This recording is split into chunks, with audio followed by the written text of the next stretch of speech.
Hello again, guys. It's Barry with Barry's 8-Track and Classic Car Radio Repair, and we're demonstrating another converted 8-track player. Now, this customer has a reproduction radio, so the original Delco 8-track configuration will not work with that system because to get the maximum output power of a reproduction radio, you have to rewire your speakers so that each speaker has its own separate pair of wires with no grounded wires or no shared wires in the speaker system.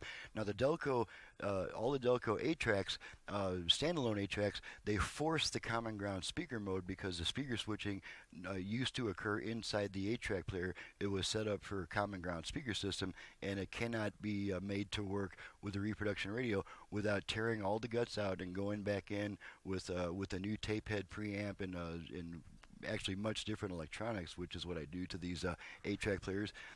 This unit comes from Dave in Burley, Idaho, and it's out of a, let's see if he states what kind of car it comes in.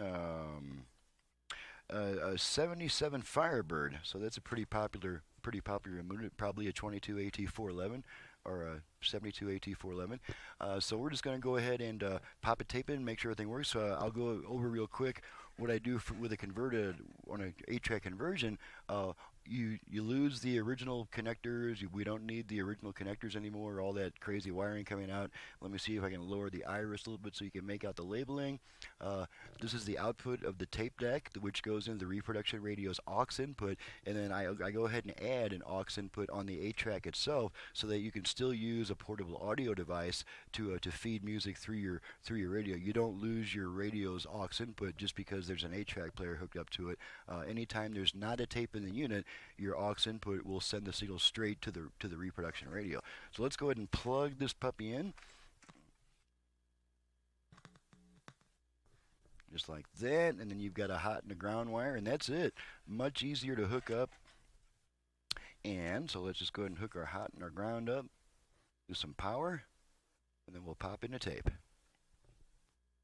Okay. Now, one thing about a reproduction 8-track unit, an 8-track conversion, is the controls will no longer have any effect because they were part of the original circuitry.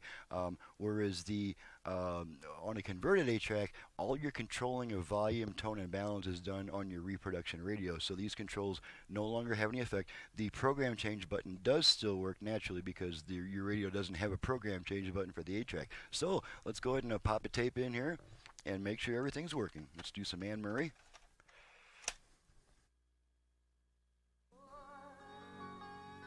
Take this heart and give it to the salvation of Okay, gonna switch tracks a bunch of times.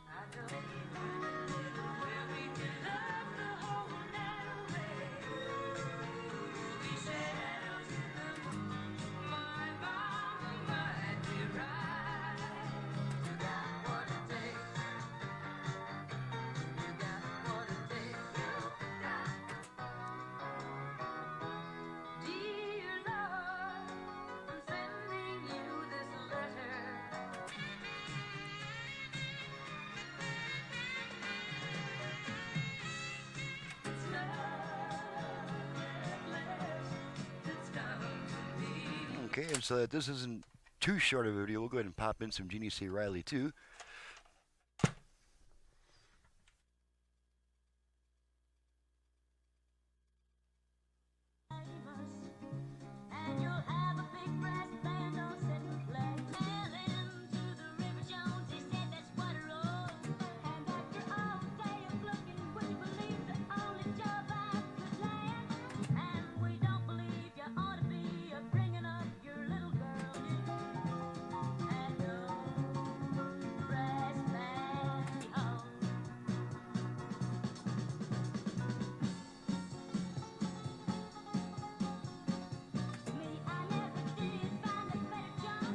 Alrighty. So that completes the testing of this converted 8-track player. Since all your controlling is done from the Repro radio, there's not much to test on a converted 8-track player. Just make sure it plays and switches tracks. So that pretty much takes care of that. So I'll get on to my next videos and probably a Domino's pizza. This is Barry with Barry's 8-track and Classic Car Radio Repair. Needless to say, if you have an 8-track player either for home or for car use, you can reach me at 928-533-9666. Of course, I also perform FM conversions on a classic car AM radios. I can add Bluetooth, USB reader,